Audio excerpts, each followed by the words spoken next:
Okay, welcome to Chapter 3. Chapter 3 is an interesting and I think pretty vital part of our study of criminal justice. And to remind you all, we're using the 11th edition of Gaines and Miller Criminal Justice in Action, published by Cengage. And this is to provide you some background for this course.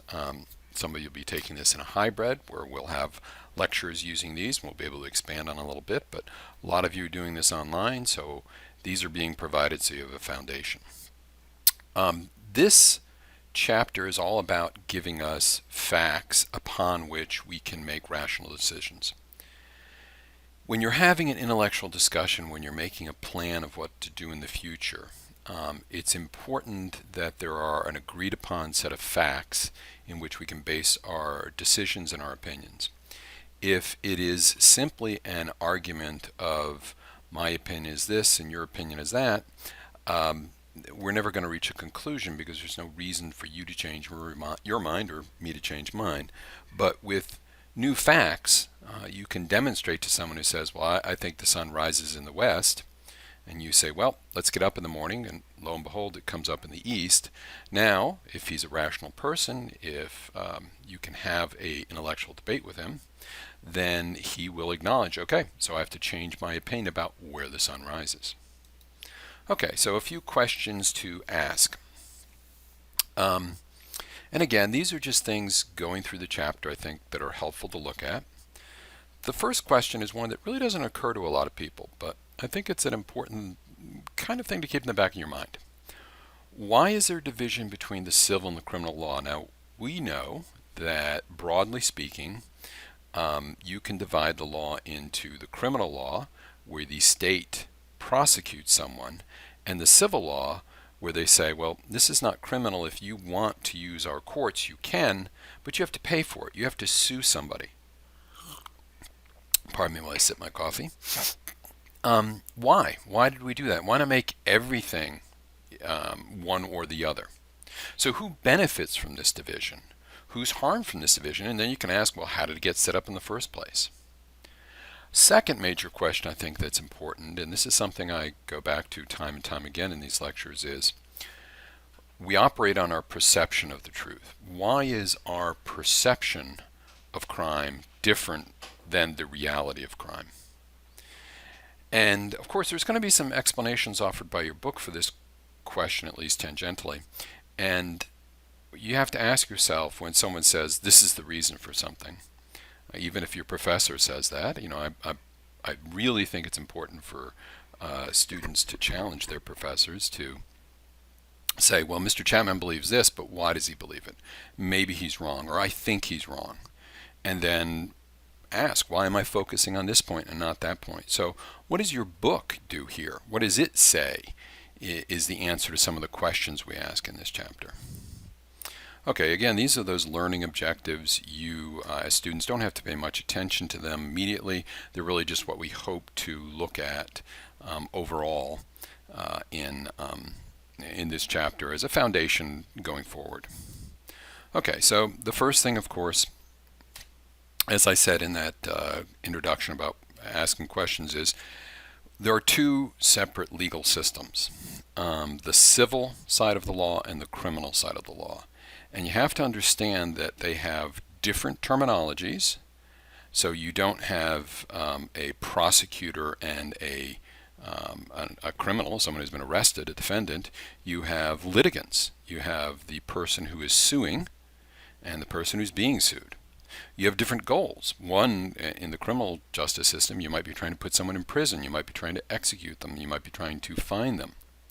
Civilly, you're usually seeking monetary damages or perhaps an injunction to get them to do something they're supposed to do or stop them from doing something. So again, these all have different outcomes. One of the distinguishing characteristics is if you're convicted, and that's not a term we use civilly, if you're convicted in a criminal trial, you are found guilty. That's the term we use. If you lose a civil trial, you are found liable. Now, one of the other distinguishing characteristics between these two broad systems that are so important to us is the burden of proof. What do you have to prove? So criminally, the prosecution has to prove someone is guilty beyond a reasonable doubt. Civilly, you have to show, typically by a preponderance of the evidence, sometimes we use a standard called clear and convincing too, that someone is liable. It's two different standards. It's perfectly possible for someone to be found liable in a civil action. Yes, we believe that you did this. But when they turn around and try to prosecute them, although we usually do that in reverse, prosecute them and then sue them, they are found not guilty. Well, probably the most famous example, although this is obviously getting very dated because now it's 25 or 30 years ago, is O.J. Simpson. O.J. Simpson was a football player, for those of you who don't remember him, and a minor celebrity who was accused of killing his wife, Nicole Brown Simpson, and her waiter who had come to drop off something at her apartment, or something as I recall, her house. He was tried criminally, most famously. This is where Johnny Cochran kind of became famous and a number of others. And he was found not guilty. But then the Simpson family, his wife's family, and the Brown family, the other man who was killed there, turned around and sued him, and it was shown by a preponderance of the evidence that indeed he did kill them. So two different standards. Okay. Another way we break this up, and this is really on once we focus, and we're focused in this class pretty much on the criminal side, is we say there are felonies, there are misdemeanors, and there are infractions. And some of this will be a little different from your text because we're focusing on North Carolina. So states typically have different levels, or sometimes they're called degrees of felonies. And felonies are generally the most serious types of crimes you can commit. So states can say you have first degree, second degree, sometimes even third degree felonies. I guess there's probably some states that go fourth, but North Carolina usually uses only two. North Carolina has first degree murder. North Carolina has second degree murder, or homicide, if you will. And then we have voluntary manslaughter, involuntary manslaughter. Those are kind of regular felonies. Felonies typically are punished by a year or more in prison, although North Carolina uses a 2-year rule, not that that's too important. Stepping down from the important felonies, crimes like rape, murder, burglary, we have misdemeanors. These are more minor crimes. And North Carolina breaks these up into 4 broad categories. Class A1 misdemeanors. These are the most serious misdemeanors you can commit. Class 1, Class 2, Class 3, and those are the least serious. So if you, spit on a sidewalk, that might be a Class 3 misdemeanor. I don't really know if it is or isn't. But if you punch someone in the face, that's not a felony if you didn't break their nose or, cut out or hurt their eye or something. But it would be a misdemeanor. So typically misdemeanors are punished by sentences in jails. Jails in North Carolina are run by the sheriff, the county within which they're located. And those sentences last months. And we're going to look at structured sentencing in North Carolina, and this will be even more clear. Finally, we have infractions. These are very minor violations. And these typically call for fines, not incarceration. And probably the one most people are familiar with is speeding tickets or traffic tickets, parking tickets. These are relatively minor. Okay, here's the first bit of Latin we're going to throw at you. And even though the American system is descended from the English system, we did borrow some Latin terms because the Roman Empire and the Roman legal system shaped most of the rest of the world's legal systems, not the English-speaking system as much as others. But we do borrow terms from the Latin. So when I give them to you, I will give you a quick translation to them. So one of the ways in which we can divide up crimes, again, is crimes that are mala in se and crimes that are really mala prohibita. Mala is an evil or forbidden, perhaps is a better way to put that, or wrong. Mala in se is something that is wrong in and of itself. Even if there wasn't a law against it, you'd say that's wrong. Mala prohibita is something that you can't do, but it's kind of hard to see how it's evil or bad. So mal-in-se is evil by itself. Mala prohibita is illegal only because we decided that. And this law is not as sharp as you might think. So if we took, for example, drugs, and I said, well, most people will say, well, drugs aren't evil in and of themselves.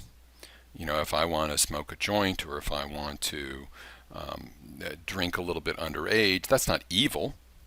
But if you think about it, you are harming others.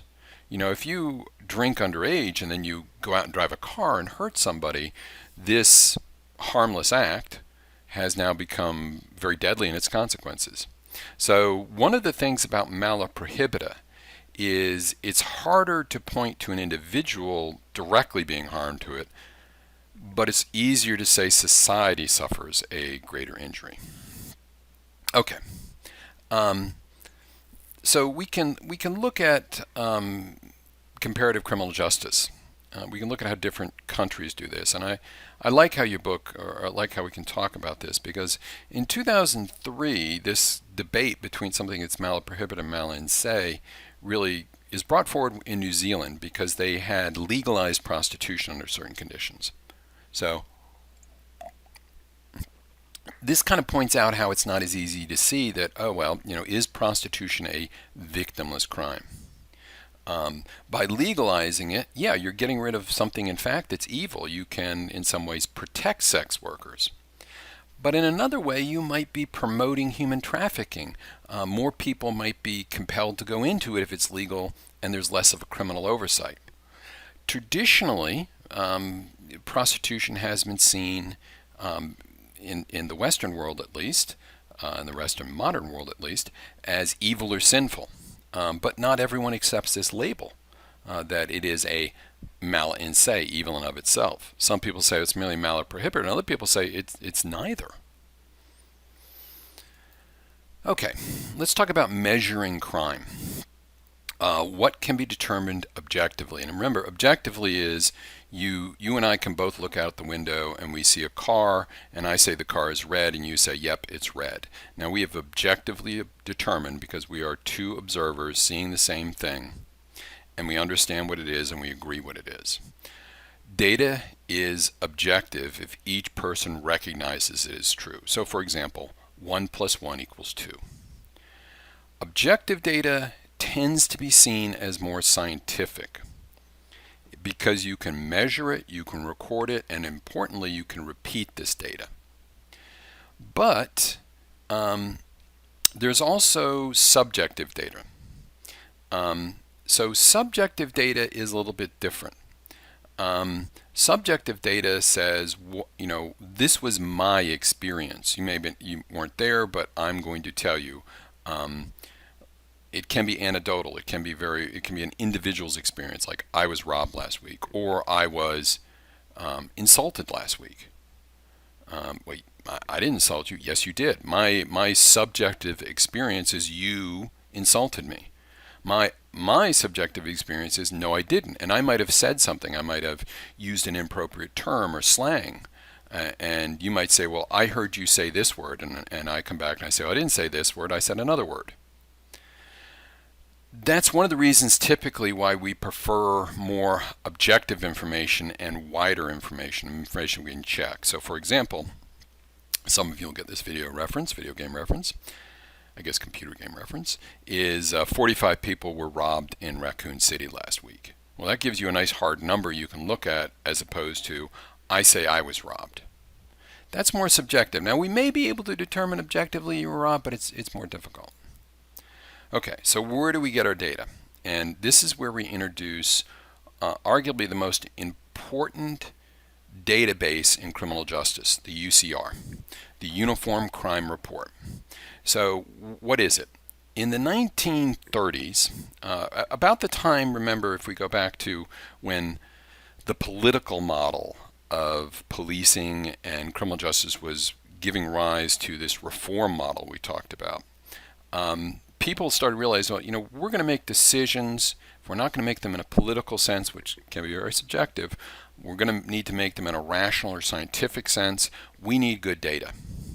So one of the things that started to happen is the United States government, through the FBI, went to all the local police departments. So they went to Raleigh, which existed in 1930 as a police department. They went to Durham, Chapel Hill, they went to Wilmington, and they also went to New York City and Los Angeles and Chicago and Miami and all these cities across the United States and sheriff's departments. And they said, why don't you forward us information about the crime that occurred?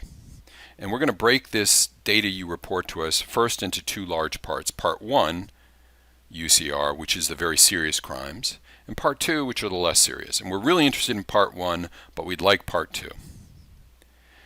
And then the nice thing that they did with the UCR is they do give you raw numbers. If you read the UCR, it'll say, okay, in 2010, and I'm going to make up a number here, there were 12,000 homicides. And in 1930, there were 4,000 homicides. They'll give you numbers. But here's the nice thing they do. They will take that number and they will divide it by the relevant population. So you'll get a number for, say, the state of North Carolina or the city of Raleigh. But then they'll divide it by 100,000 in the population. So let's suppose there's 20 murders in Raleigh this year. And let's just suppose that there is 400,000 people in Raleigh. Okay, so there's 400,000, there's 20 murders, we're going to get a number, right? We're going to break that down. Now let's suppose Durham has 20 murders also, right? So if you looked at the raw numbers, it'd be the same. But Durham has a smaller population. Let's suppose only has 100,000 as opposed to 200,000. Well, in fact, when you look at the per 100,000 then, you're going to see that Durham has a much higher crime rate. Okay, here are your Part 1 offenses. And this is what people are really interested in most of the time. Now, they don't have all of them in this category, but the slide is helpful. Murder, which everybody tends to focus on, rape or sexual assault, robbery, aggravated assault, which is a serious assault or harmful assault, burglary, larceny, which is basically theft, motor vehicle, and arson. So you'll notice at the UCR, and this is kind of a breakdown of the UCR, you'll notice that murders are very rare. Of the total crime reported in 2018, only 0.12% of the Part 1 offenses are murders, and arsons are as rare. Sexual assaults, criminal assaults, more common. They're almost 10 times more common than murder. Aggravated assault, which is a serious beating, we'll say, is 20 times as common as murder. Motor vehicle theft is 70 times as common as murder. Robbery is 80 times as common as murder. Burglary is 200 times as common as, it's about right, roughly. I'm playing with wrong. And then, of course, theft, by far the most common, and that would be your classic larceny. Okay, so here are the 8 critical categories: murder, rape, robbery, aggravated assault, burglary, larceny, motor vehicle, arson. This is what everybody pays attention to in the UCR. Again, here they are, the critical crimes you look at. Now, there are a few problems with the UCR. Here's the first one. Remember, what the FBI does is they go to every police department, Raleigh, Durham, Chapel Hill, here in the triangle, and they say, give us your rates, give us your murder rates.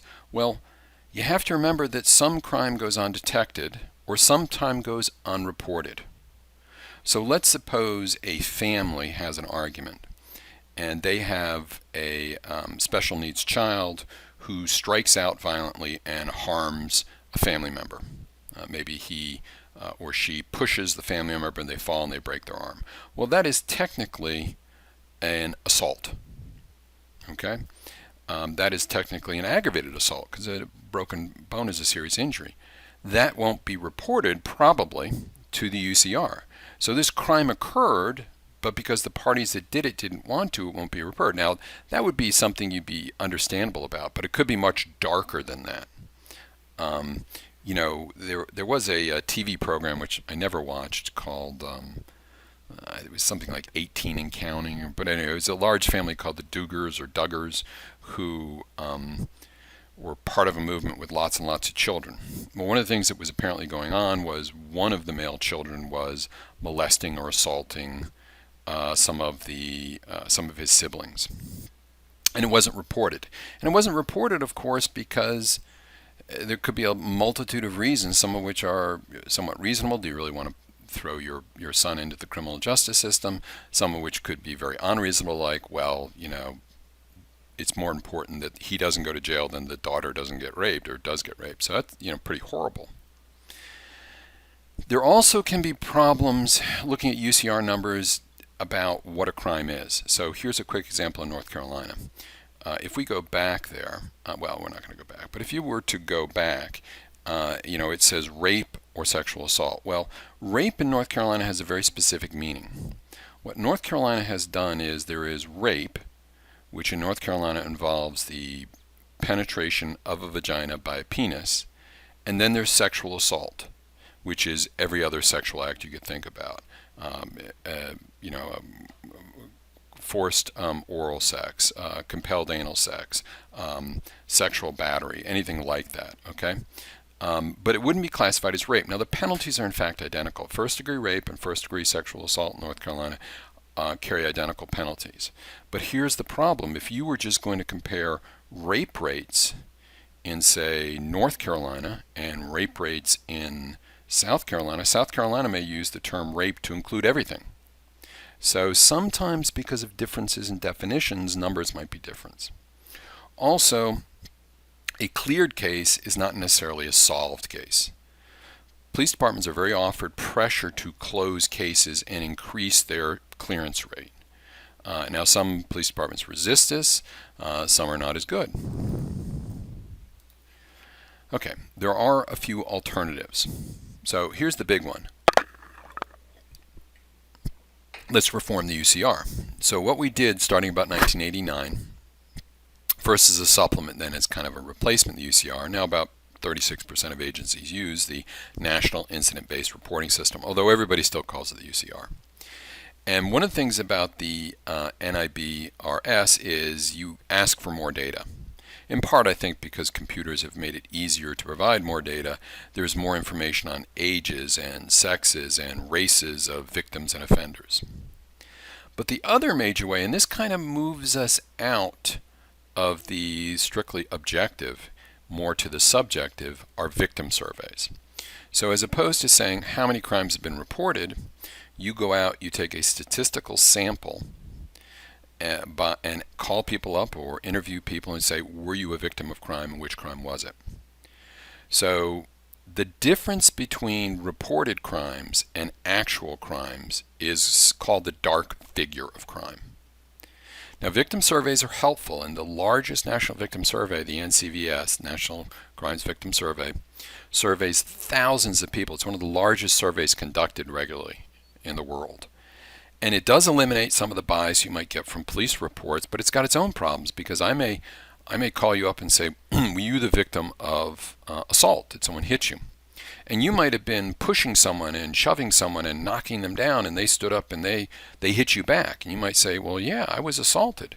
So you would report that. Now the police would say, no, he was operating in self-defense. You weren't assaulted. You committed an assault, right? But he didn't. So here's a problem with that as well. Frequently, we use self-reported surveys for things that people are very hesitant to report. For example, you will often see this is the number of teenagers that use drugs. Now, some of those surveys will tell the participants, the teenagers, because you're a minor, if your parents request, and if this is not an anonymous survey, your information will be provided to their parents. Well, if you're a 14, 15, 16-year-old student and someone says, now I'm going to tell your parents, if you answer yes or no, have you used drugs? I think most people, and if they're using drugs, are going to say no. So you can have some problems with these surveys. All right, the other thing to talk about here a little bit is victims. And this brings up a whole new field of study in criminal justice. Victimology, and we have a class on that here at WATEC. It's the study of the role of the victim in crime. Now, sometimes you hear that there is a triangle in crime. There is a victim at one point of the triangle, there is a perpetrator, the criminal at the other end of the triangle, and then there's the opportunity. And you have to have those three things to have a crime. So we've traditionally focused on the criminal or the crime, but some people said, well, let's look at the victim. And one of the things we start to ask is the criminal justice system we're setting up good for the victim? Because they're the one that's harmed. So we might require things like, excuse me, that shouldn't have come up. We might require things like telling the victim what's happening, giving him the right to be present at trial in important decisions, giving them the right to be heard in sentencing. All important factors. All right, so there is this risk of victimization. Now, there is a theory, one of these scientific theories, that says, according to routine activity, you need a likely offender, a suitable target, and then Cohen and Felsen add the absence of protection or guardian, which I would say really means just the opportunity. Because if let's take a hideous crime like the rape of a child. If you had a child predator and you had a child, but their parents were there, then there is no opportunity, or there is the presence of a protector or guardian. Now, interesting when you start to look at victimization is past victims have higher chances of being victims in the future. And if you think about this, it's kind of self-evident. Battered women in the past often become victims of battered domestic violence in the present and the future. We also have to understand that there can be a connection. Sometimes it's not one innocent person. I don't think you should confuse victims with innocents. Hopefully they are, in the case of the battered wife, in the case of that child I just mentioned. But, sometimes you have two people getting drunk, getting stupid, and shooting at each other. So victims are often also involved in crimes themselves. So the statistic, 70% of Chicago gun violence victims were also offenders in some ways. All right, so let's start looking at this data that came in.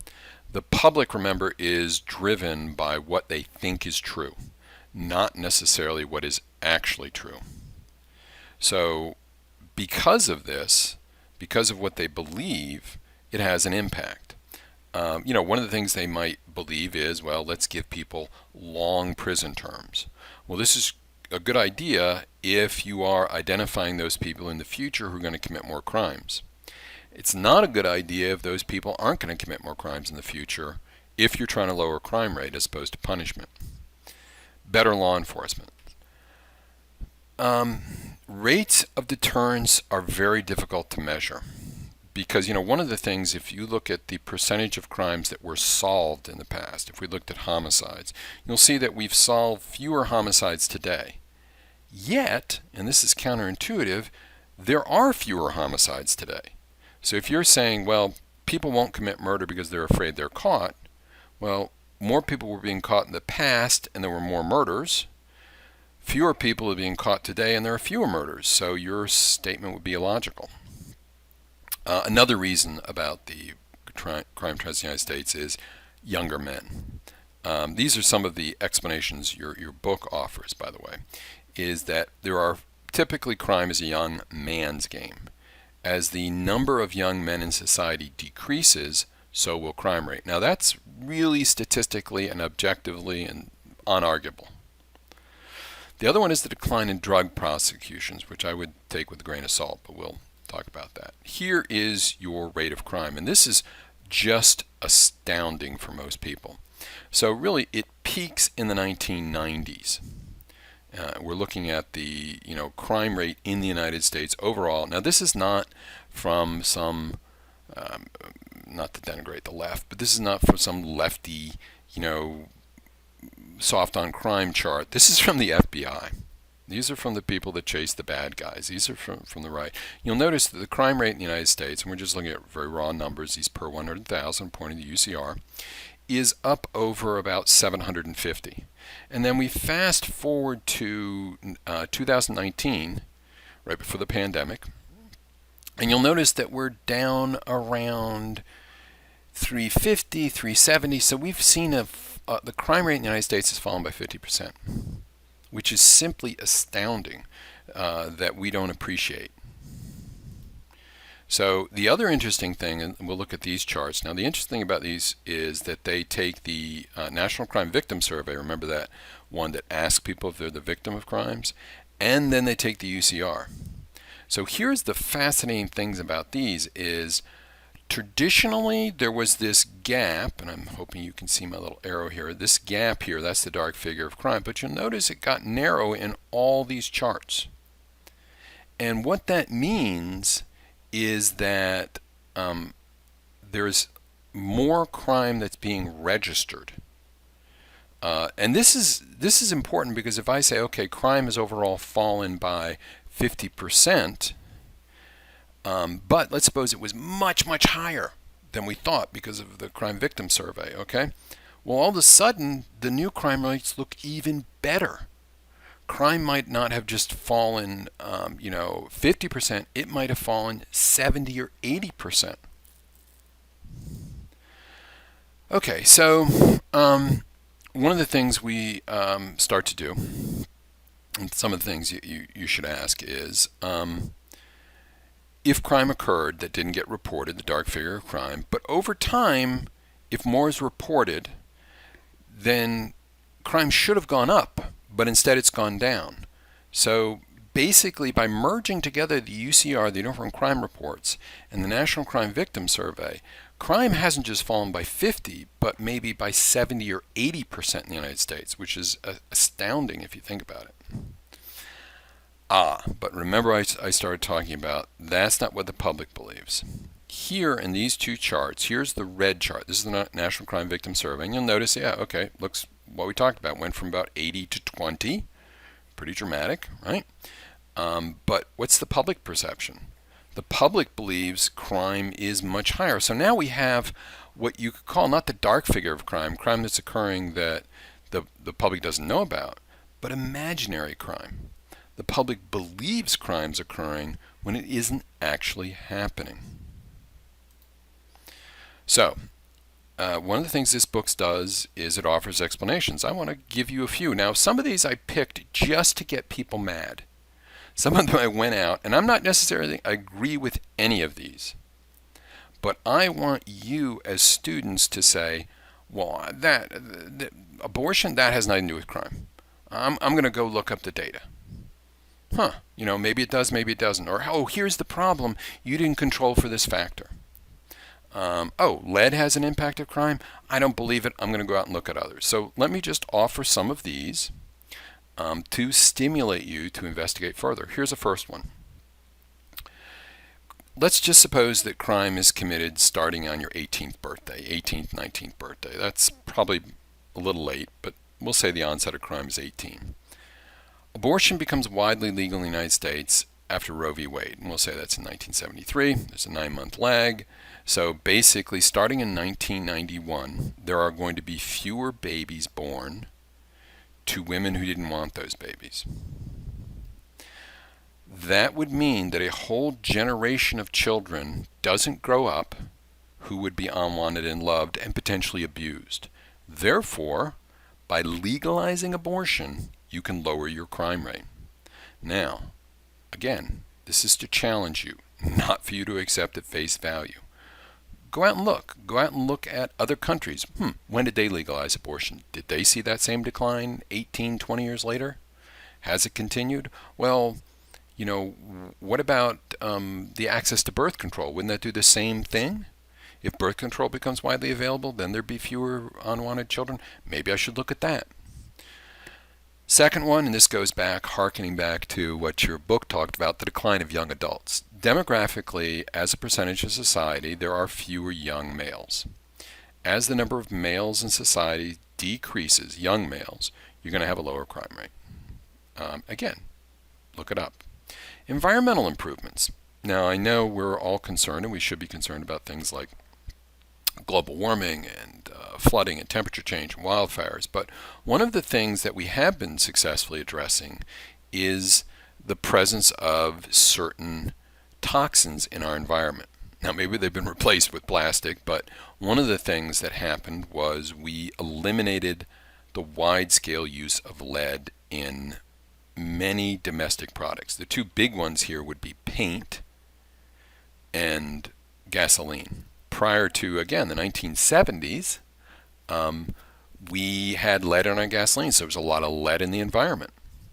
And we do know that if you expose growing organisms, young humans, to lead, you will increase the level of violence. It is a neurotoxin, lead, that affects people that way. So by removing lead from the environment, again, depending when you do this, look, 20 years later, you're going to see a decrease in crime. And again, okay, this is the difference between correlation and causation too. Is this just something that went along with it, or is there some causation? Rise of income. Yes, there's a wealth gap. Yes, there are poor people. But overall, society is richer. You could argue, and maybe you need to look at the data, that as people get wealthier, they commit fewer crimes, or maybe certain types of crimes. Now, here's one I put in just to get people mad. Increased immigration. One of the things we know is that if you take a native-born American who's, say, age 20, and you take an immigrant in the country age 20, and you look at the probability they will commit a crime, you'll see that immigrants commit fewer crimes than Americans. Not more, fewer. And that's really objective data. So what you could say is that by allowing more Americans, by having, today we have a very large immigrant population in the United States, by having more immigrants, we lowered our crime rate. So again, don't accept all those at face value. Go out and do a little research. Go out and explore it yourself. All right, let's talk about race, class, and ethnicity. One of the things we see is that not all groups have benefited from this decrease. Racial minorities, and I'm focusing here racially, I'm including, although I don't like to, Hispanics as a racial minority. Hispanics and African Americans have seen decreases in crimes or arrest, but not as sharply as whites. Okay, so they've actually seen an increase as the percentage, even if it's overall been going down. Also, the poor seem to have been hit harder by a lot of this. And now, ethnicity is very difficult to measure because whereas to some extent you can objectively identify someone as black, white, or Asian, whatever that means, in the sense that, is someone born in the subcontinent of India the same Asian as someone born in China, as someone born in Israel, which is part of Asia because it's in the Middle East. So it's very difficult to measure, and we're only starting to see some impacts on that. Okay, ethnicity and crime. The criminalization of some acts and not others preserves the current social and economic system. So if you think about this, let's not step in a toxic minefield of today's race and ethnic relationships. Let's go back to the 1920s and 30s when we experimented with making alcohol illegal. Well, if you think about why that happened, you can say, okay, the people pushing the prohibition of liquor had these very notable motives. They wanted to save people from alcoholism. They wanted to help the economy. But there were also ethnic reasons for this. If you look at the groups that tended to use alcohol in social settings as part of their culture and politics, those groups were often opposed to those in charge in 1919 when Prohibition comes in so quickly. The Irish had their saloons. The Italians had their cafes. The German Catholics had their Berchtesgadens or beer gardens. By closing those down and by pushing alcohol out of the public space, the groups that were in charge could maintain more power. Let's talk a little about women in crime. Crime rates for men have fallen, and they're falling for women, but not as fast, which means when we start to look at the numbers, the percentage of women, even if the raw numbers are going down, is going up. However, still mostly, women's crimes tend to be alcohol offenses, drug offenses, minor property crimes. They don't tend to be crimes of violence. So if you went to Central Prison here in Raleigh,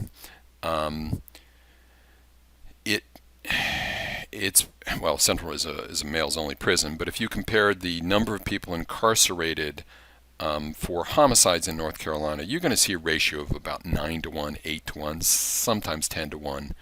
It's a man's game in regards to committing homicide. Women are more likely to be victims than men, depending upon our surveys, up to twice as common. And often this is roots in domestic violence or stalking.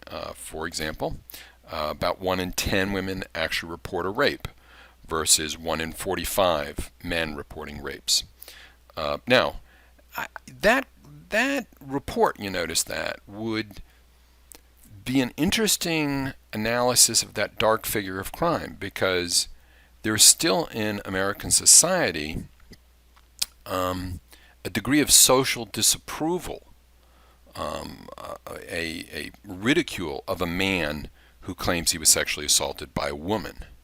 Now, I don't think that would exist, and there's a degree of shame associated with it if a man's been sexually assaulted by another man.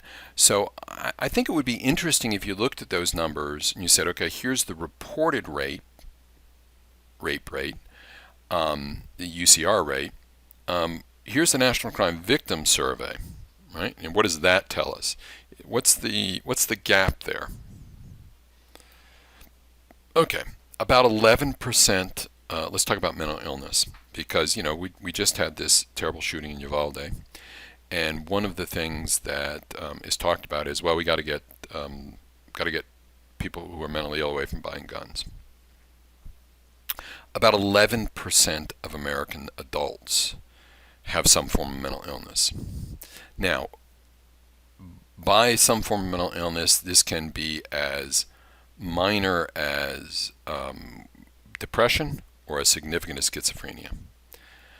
Only 4% of that 11. Okay, so it's a very small percentage, right? It's 0.4 of the total U.S. population commit crimes.